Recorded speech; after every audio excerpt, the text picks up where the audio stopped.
कई जगह दिव्य महापुरुषों के दर्शन हुए। दिन तो गंगा जी की धारा से 12-1 का समय होगा, जंगल ऐसे खंडहर बारंडा था, उसमें पड़े थे। देखा सामने से, पहले तो भारी सुगंध आई, मतलब ऐसी हमने कहीं सुगंध सृष्टि में देखी ही नहीं।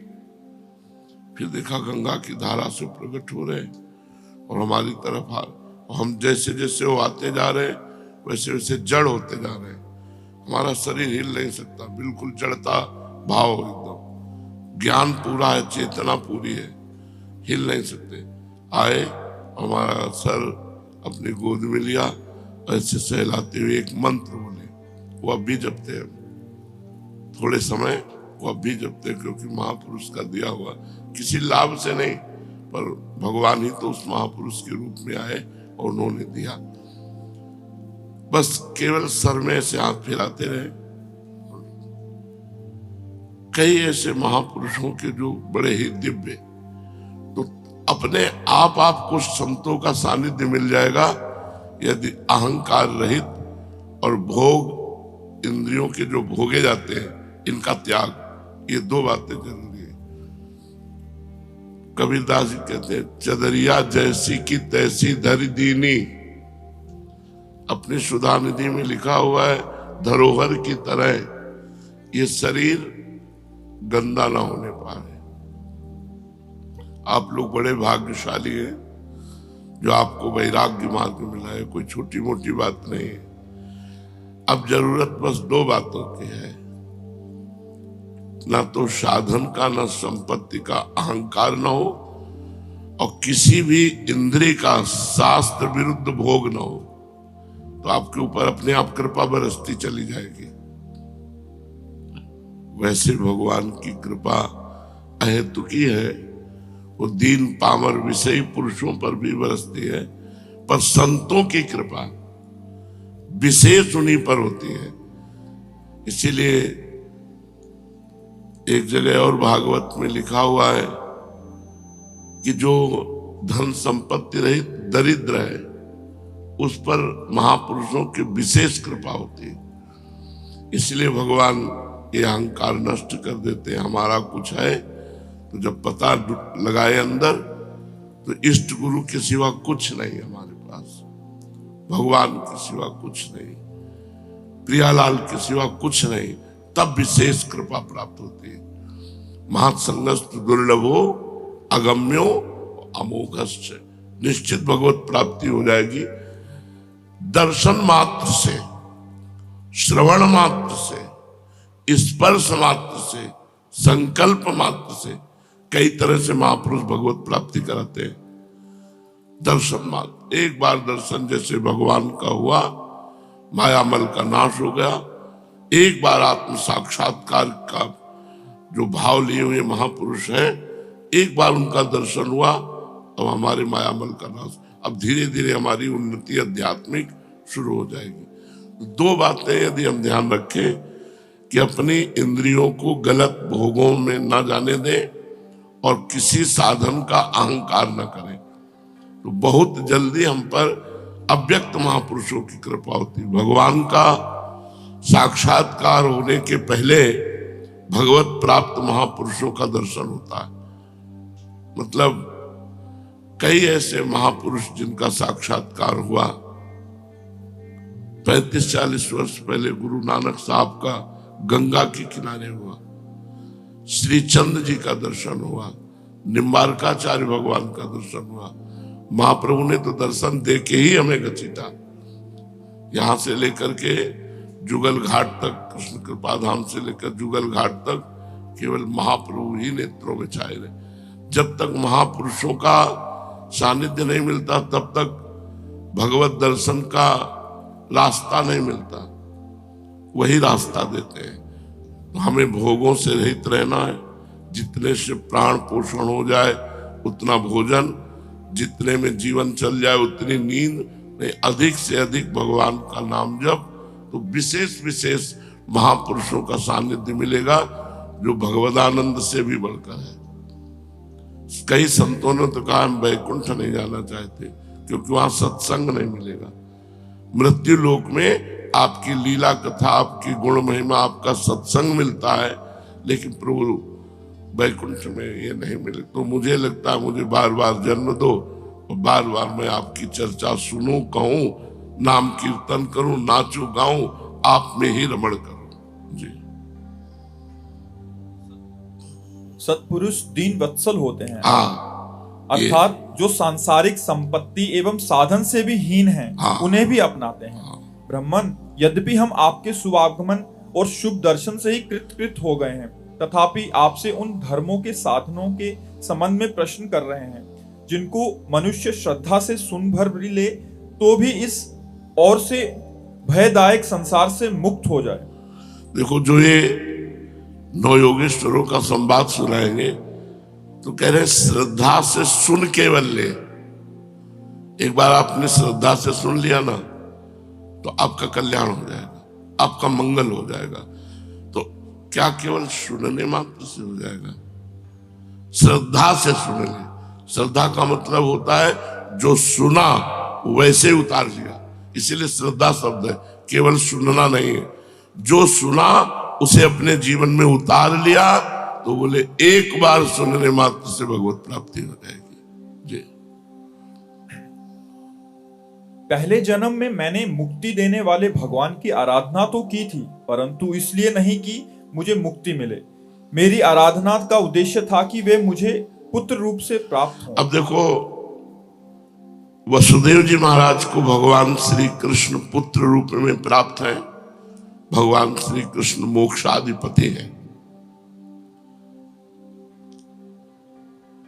इतनी मुक्ति तो सबको चाहिए, ना अपने शरीर से राग, न किसी अन्य शरीरों से राग, न किसी भोग की इच्छा, न किसी मान प्रतिष्ठा की इच्छा। अगर द्वंद्वों से मुक्ति नहीं मिली, देखो जो ज्ञानी की स्थिति वर्णन की गई है वही प्रेमी की स्थिति वर्णन की गई है। जहां हम ज्ञानी महापुरुष की स्थिति का तो बोले माना पमाना तुल्यो, तुल्य निंदात्म संस्तुति, मान अपमान में समान, निंदा स्तुति में समान।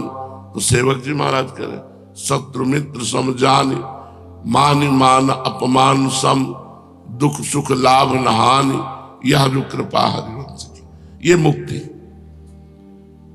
हम समस्त द्वंद्वों से मुक्त होंगे तभी प्रेम प्राप्त कर सकते हैं। द्वंद्वों में पिसता हुआ व्यक्ति प्रेम का अनुभव नहीं कर सकता। तो द्वंद्वैर विमुक्ता सुख दुख संगई गच्छन्त मूढ़ा पदमव्ययम तत्। वो अव्यय पद का अधिकारी होता है, वो ज्ञानी विवेकी पुरुष जो मूढ़ता रहित है। जी। मेरी आराधना का उद्देश्य था कि वे मुझे पुत्र रूप में प्राप्त हों। उस समय मैं भगवान की लीला से मुक्त हो रहा था। सुब्रत, अब आप मुझे ऐसा उपदेश दीजिए जिससे मैं इस जन्म मृत्यु रूप भयावह संसार से, जिसमें दुख भी सुख का विचित्र और मोहक रूप धारण करके सामने आते हैं, अनायास ही पार हो जाऊं। श्री सुखदेव, देखो कितनी सुंदर बात है। संसार का प्रत्येक सुख जिसे तुम समझते हो वो दुख है। टोटल दुखालयम अशाश्वतम। किसी भी इंद्री का संयोग जो तुम्हें सुख लग रहा है, तुम समझते नहीं, ये भगवान की माया के प्रभाव से लग रहा है। वस्तुतः देखो, वसुदेव जी कह रहे हैं वो दुख रूप है और भगवान भी कह रहे हैं दुखालयम। तो हमें चाहिए जब हमारी इंद्रियां गलत चेष्टा, गलत मार्ग, गलत भोगों की इच्छा करें, उसी समय उनका दमन करें। इंद्रियों का दमन कैसे किया जाता है?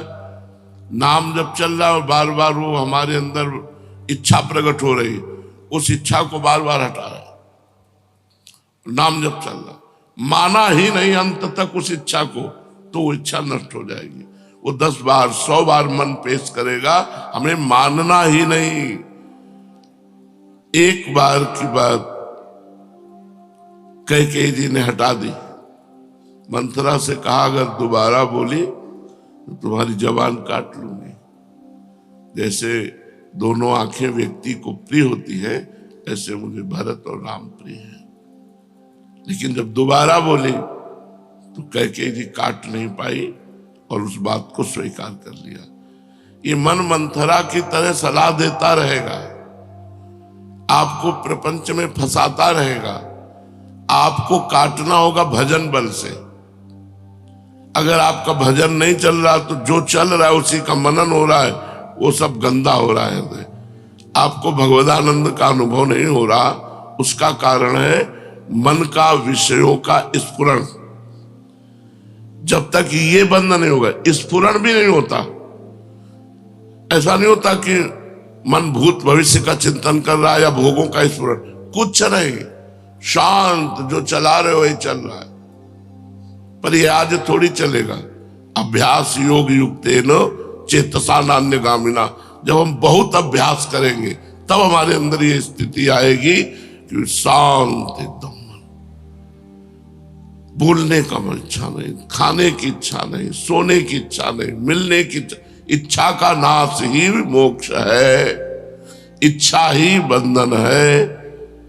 सकल कामना हीन जे राम भगति रसलीन, जाहि न चाही कबों कछु, चाहना ही इच्छा ही यही बंधन है, यही भगवत विमुखता है। उत्तम बात है इच्छाओं का भगवान के चरणों में समर्पण कर देना। और कर पावे न कर पावे, आप तो वृंदावन वासी, विरक्त मार्ग भगवत उपासी। चाहे भले गृहस्थ हो, लेकिन यहाँ सब विरक्त है क्योंकि सब प्रियालाल के लिए आए हुए हैं।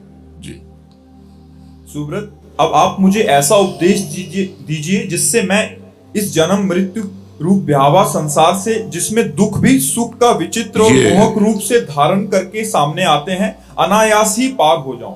श्री सुखदेव जी कहते हैं, राजन, बुद्धिमान वसुदेव जी ने भगवान के स्वरूप और गुण आदि के श्रवण के अभिप्राय से ही ये प्रश्न किया था।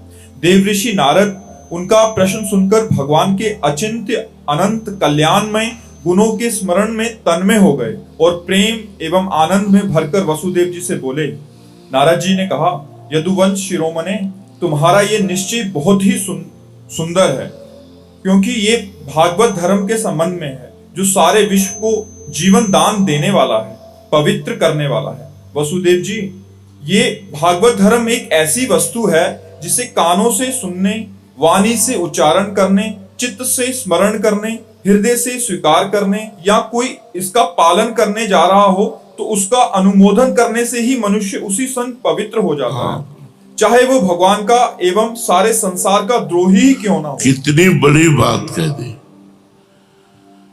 भगवत द्रोही भी हो, विश्व द्रोही भी हो, अगर भागवत धर्म को श्रवण कर ले और कहीं पालन कर ले तो क्या करना है। अगर पालन कर ले तो और कुछ करना नहीं, वो भगवत प्राप्त हो जाएगा। और भागवत धर्म कोई कठिन वस्तु नहीं है। भागवत धर्म किसे कहते हैं, अभी वर्णन करते हैं। जिनके गुण, लीला और नाम आदि का श्रवण तथा कीर्तन पतितों को भी पावन करने वाला है, उन्हें परम कल्याण स्वरूप मेरे आराध्य देव भगवान नारायण का तुमने आज मुझे स्मरण कराया है। वसुदेव जी, अब देखो, तो अभी तक नारद जी क्या विस्मरण में थे क्या?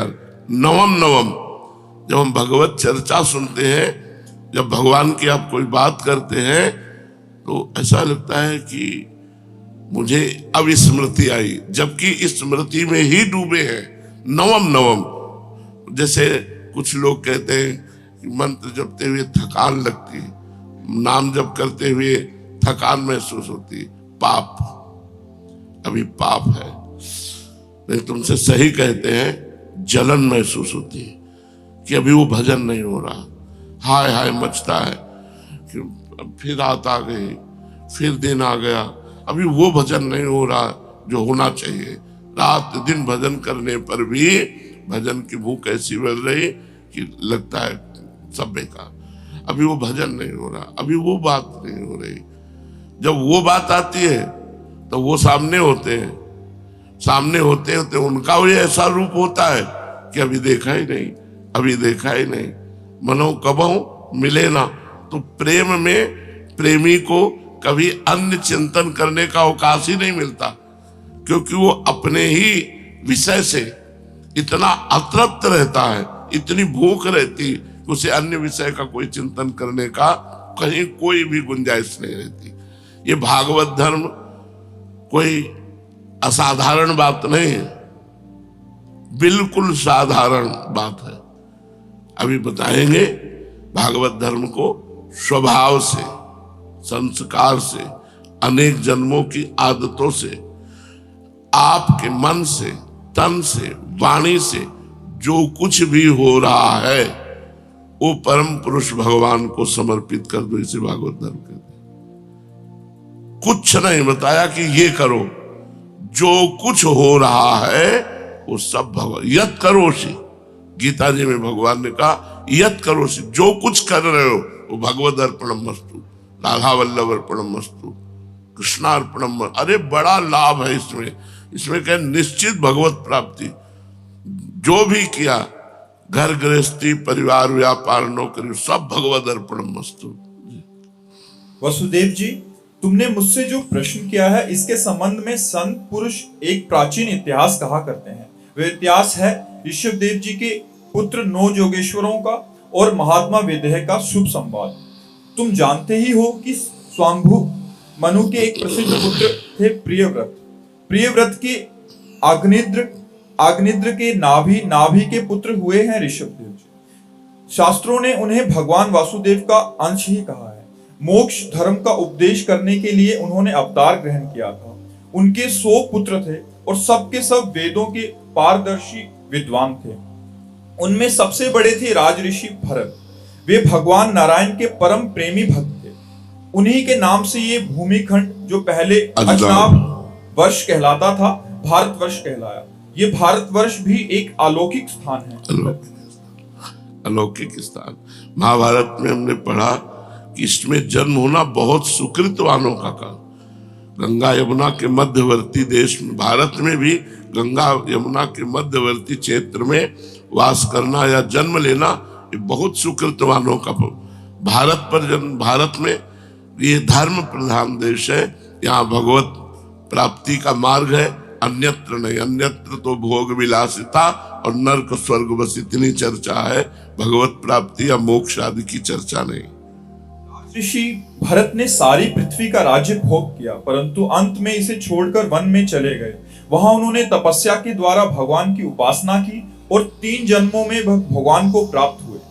भगवान ऋषभदेव जी के शेष 99 पुत्रों में 9 पुत्र तो इस भारतवर्ष के सब और स्थित 9 द्वीपों के अधिपति हुए और 81 पुत्र कर्म कांड के रचयिता ब्राह्मण हो गए। शेष 9 सन्यासी हो गए। वे बड़े ही भाग्यवान थे। उन्होंने आत्मविद्या संपादन में बड़ा ही परिश्रम किया था। अब देखो, यहां ध्यान देना है, परिश्रम शब्द है। भगवान की कृपा से साधन में तन्मयता होती है। बिना साधन के कृपा का अनुभव आज तक किसी को नहीं हुआ। साधन का अहंकार होने पर कृपा का अनुभव किसी को नहीं होगा। साधन और कृपा, साधन में इतना परिश्रम होना चाहिए। मतलब जैसे एक व्यापारी अपने व्यापार को बढ़ाने के लिए हर समय सोचता रहता है, ऐसे एक भजनानंदी साधक अपने भजन को, अपनी साधना को, अपनी जितेंद्रियता को वो हर समय बढ़ाता रहता है। किस तरह से हमारा भजन बढ़े। बस रात्रि में सोने के लिए नहीं लेटते। जो भजनानंदी संत होते कि अब भाई हम शयन कर रहे, नहीं, मंत्राकार वृत्ति, और कब सो गए और कब चेतना उठी। जब चेतना तो मंत्र में बैठ गए। आज भी टार्च सिरा नहीं रखते, घड़ी में देखा 1 बज गए। हम जितना अभ्यास बना लेते, जैसे हमारा पूर्व का अभ्यास है, तो वो अभ्यास अब भी शरीर महान कष्ट में होने पर भी वो अभ्यास मुझे चैन नहीं लेने देता। मुझे चैन नहीं लेने देता कि हम अब परे हैं। परिश्रम, देखो क्या शब्द लिखा है। उन्होंने आत्मविद्या प्राप्त करने के लिए बड़ा परिश्रम किया। भगवान परिश्रम देख के रिझते, ध्यान रखना। प्रमाद देख के, आलसी देख करके, सेवा चोर नहीं। ये काम चोर जिसे कहते कि भैया यशोदा लाला को देखा कि बड़ी उद्दंडता कर रहा है, माखन खाए तो बात अलग, पूरे आंगन में फैला रहा है, और हमने डांटा तो डर भी गया है, और डरने से कहीं भाग न जाए, तो उखल में बांधने के लिए पहले पकड़ना जरूरी है। तो दौड़ी, वहां बहुत महिमा की बात वर्णन करते हैं। भगवान दौड़ रहे, छोटे बाल गोपाल, भैया यशोदा भारी स्थूल नितंब और शरीर भारी, नंदरानी है, पसीना पसीना हो गया, चोटी के फूल गिर रहे, लेकिन लालन हाथ में नहीं आ रहे। धीरे से ऐसे देखा लालजू ने, मैया श्रमित हो गई। ध्यान देना, लालन पकड़ में आ गए, लालजू पकड़ में आ गए। कब पकड़ में आते हैं लालजू? जब वो देख लेते हैं कि अब ये श्रमित हो गए। मतलब बहुत कठोर भजन। मुखराय में पूज्य माधव बाबा अभी विराजमान है, लकीर के फकीर, शास्त्र सिद्धांत के अनुसार बीमार हुए, इनको भेजा, जाओ कुछ सेवा। मुखराय के ब्रजवासी जो कर देंगे कर दे। कठोर नियमों का पालन करते हुए अपने भजन की सुरक्षा, भजन की वृद्धि और भगवत प्राप्ति के लिए। और ये आज से नहीं, 20 वर्ष से देख रहे हैं बाबा का एक ही नियम। मुखराय से जो रोटी आ गई, मुखराय से जो दवा व्यवस्था हो गई, प्रणाम करो आप, तुमको बुरा लगेगा। मान, कीर्ति, ये सब जहर है जो लिखा है, महापुरुषों ने वैसा प्रयोग करके दिखाया है। हमारे को एक अवसर में दिया है भगवान ने, सच्ची मानिए, पर माया भजन नहीं करने देती, प्रपंच में लगा करके उस समय को नष्ट करती है। उसका काम है ऐसी बात डाल देना आपकी खोपड़ी खराब हो जाए, ऐसा कोई क्रिया बन जाना जिससे आप पश्चाताप में जले, वो यही करती रहती। भजन कब होता है? आनंद की उमगन आ रही, मंत्र चल रहा, नाम चल रहा है, आंसू बह रहे, भगवान की झांकी आ रही, एकांत में लोटपोट हो रहा, ये भजन है। ये कब? बोले अध्यात्म विद्या में बड़ा परिश्रम किया, बड़ा परिश्रम। 2-3 घंटे रात्रि में सो लिया, 1 घंटे दिन में सो लिया, थोड़ा थोड़ा प्यार, राधा वल्लभ श्री राधा वल्लभ। अभी आप देखो चमत्कार ना होने लगे तो बताना, अंदर ही अंदर आपके ज्ञान, विज्ञान, भक्ति सब कुछ बढ़ने लगेगा। अब जब भजन नहीं है, देखो शरीर सेवा से शरीर पवित्र होता है। हमारी बात को अन्यथा मत ले जाना कि तो शरीर सेवा, जो हमारी शरीर शुद्धि है वो सेवा से होती, लेकिन मन शुद्धि सुमिरन से होती। शरीर पवित्र है और मन अपवित्र है तो गंदे विचार फेंकता रहेगा अंदर। मन को पवित्र करने के लिए सुमिरन अत्यंत आवश्यक है। यदि सुमिरन नहीं तो मतलब फिर बात बनी नहीं। जैसे कोई भी पंछी आकाश में उड़ेगा तो 2 पंखों से उड़ेगा, ऐसे सेवा और सुमिरन ये हमारे पंख हैं जिनके द्वारा हम भगवत प्राप्ति करते हैं। केवल सुमिरन में बैठे रहे तो शरीर निर्वाह नहीं होगा। बड़े बड़े सिद्धों को भी हमने देखा है हाथ पैर हिलाते हुए। तो हम शरीर से सेवा और मन से निरंतर भजन और भोगों का संपूर्ण त्याग, यही परिश्रम है। बोले बड़े परिश्रम से अध्यात्म विद्या प्राप्त की। तो जब तक हम आलसी, प्रमादी, भोगी, तो फिर भगवान के मार्ग के पथिक कैसे बनेंगे? हमको चाहिए बिल्कुल जान की बाजी लगा दे, जीवित मर जाए उलट आप में समाए, यह दिलगीरी है। जिंदा मर जाना, जैसे मरे हुए पुरुष में इच्छा नहीं होती, ऐसे जीवित हमारे अंदर कोई इच्छा नहीं, एकमात्र भगवान के भजन की इच्छा। हम आपसे हृदय की बात कहते हैं कि भगवान के मिलन की चाह से भी बढ़कर बात है भगवान के निरंतर भजन की चाह। महापुरुषों से जो पकड़ा गया, भगवान से भी प्रिय बात है भगवान का नाम प्रिय लगना, और भगवान के मिलन से भी बढ़कर बात है भगवान का निरंतर भजन की चाह होना। भजन, ये हम महापुरुषों की बातें बता रहे हैं। अपने को लगता है यार भगवत प्राप्ति हो जाए, झंझट खत्म हो जाए, काम करो तो लोग मुंह मन।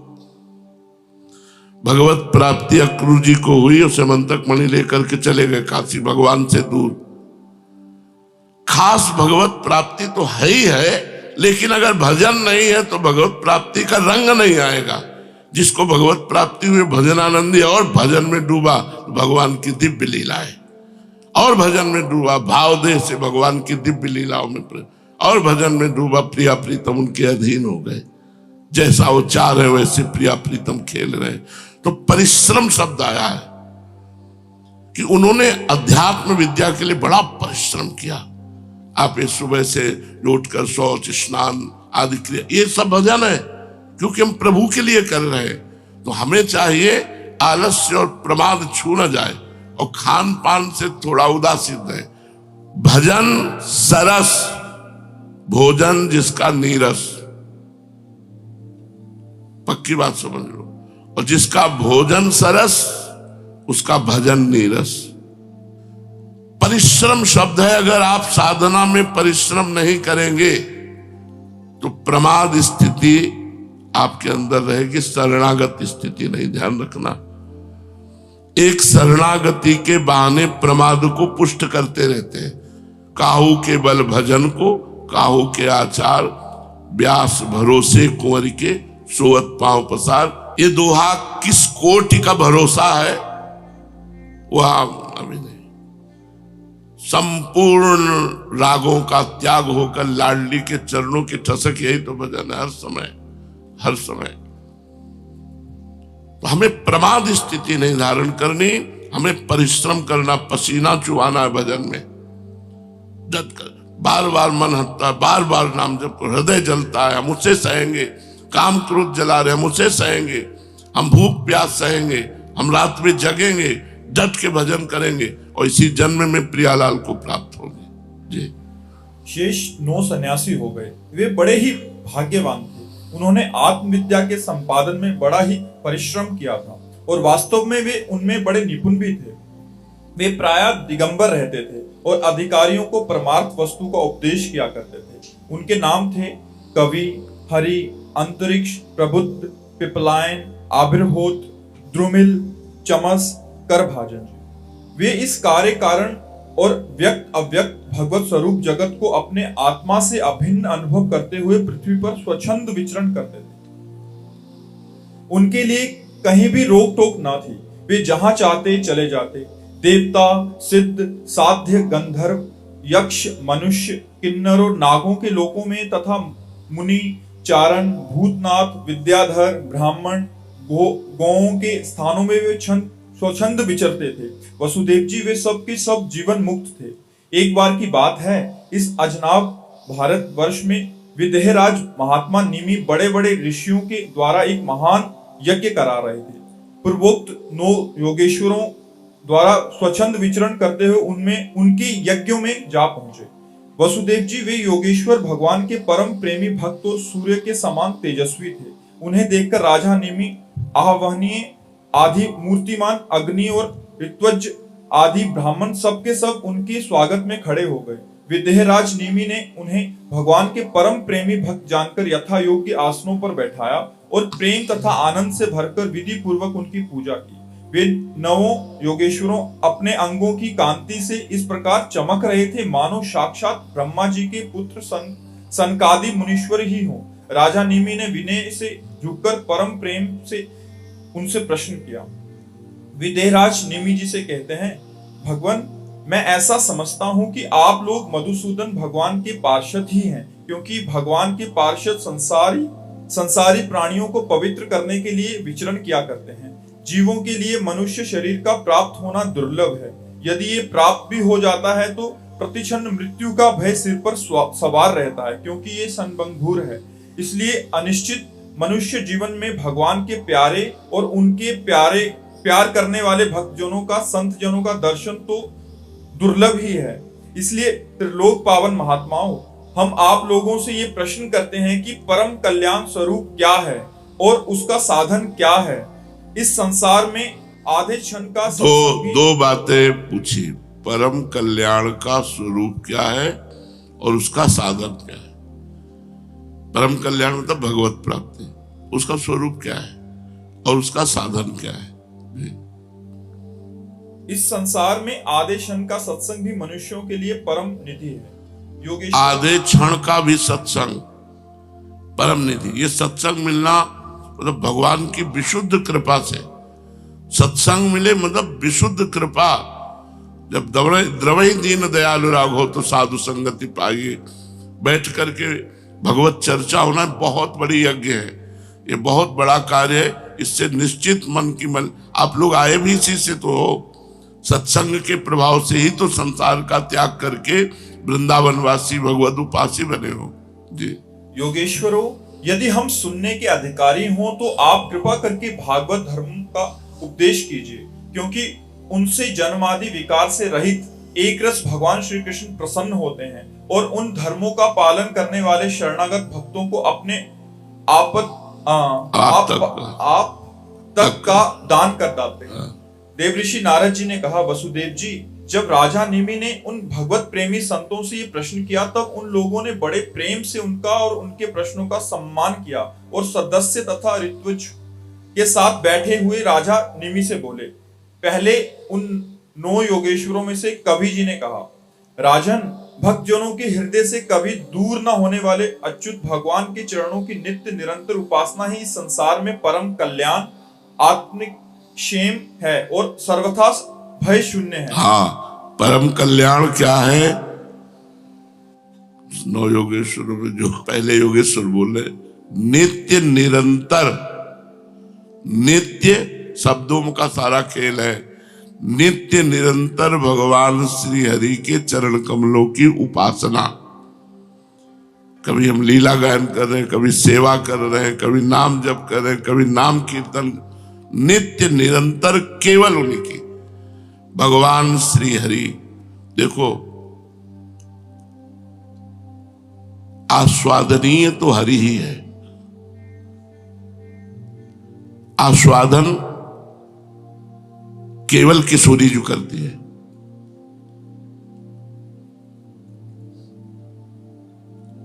आस्वादन केवल किशोरी जो करते हैं श्री कृष्ण का, दूसरे की सामर्थ्य नहीं। अगर कोई आस्वादन कर पाया तो किशोरी जी की कृपा से श्री कृष्ण का आस्वादन कर पाया।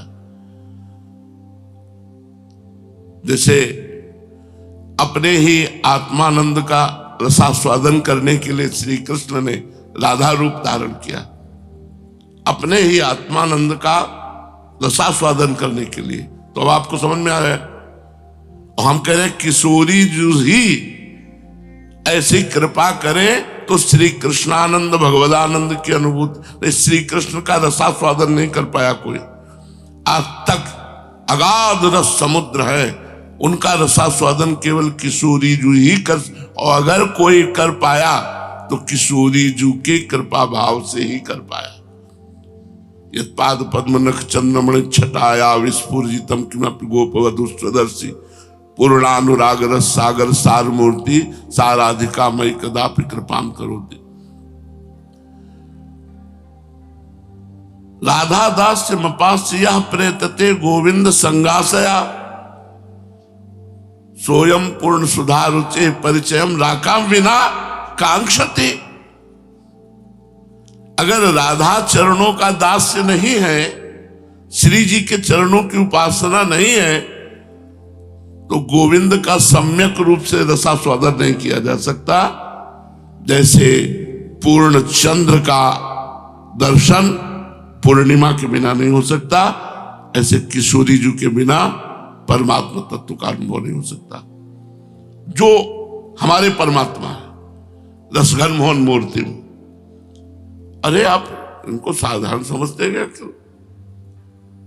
दृष्टैव चंपक लते चमक कृतांगी, देखते ही चंपक लता की तरह चमत्कृत हो जाती है लाडली जो। ऐसे लालजू सुंदर है, ऐसे लालजू का रसास्वादन तो सिर्फ लाडली जू, जैसे आत्मानंद का रसास्वादन करने के लिए भगवान राधा रूप हुए। प्रभु ही तो राधा रूप हुए, प्रभु के हृदय का आह्लादी तो राधा है। तो हम लोगों को तो बहुत बढ़िया मार्ग मिल गया। अगर राधा दास नहीं है तो मोहन का स्वादन नहीं, और राधा दास से जो है वो मोहना स्वादिते स्वयं राधा दास का रसास्वादन पर ब्रह्म परमात्मा रसघन मोहन मूर्ति श्री लालजू महाराज करते हैं। तो श्री जी के चरणों का आश्रय लेकर निरंतर हरि की नित्य निरंतर उपासना, यही परम कल्याण का स्वरूप है। नव योगेश्वरों ने बताया नित्य निरंतर भगवान श्री हरि के चरण कमलों की उपासना ही परम कल्याण है, ये श्रेय है, यही श्रेय है।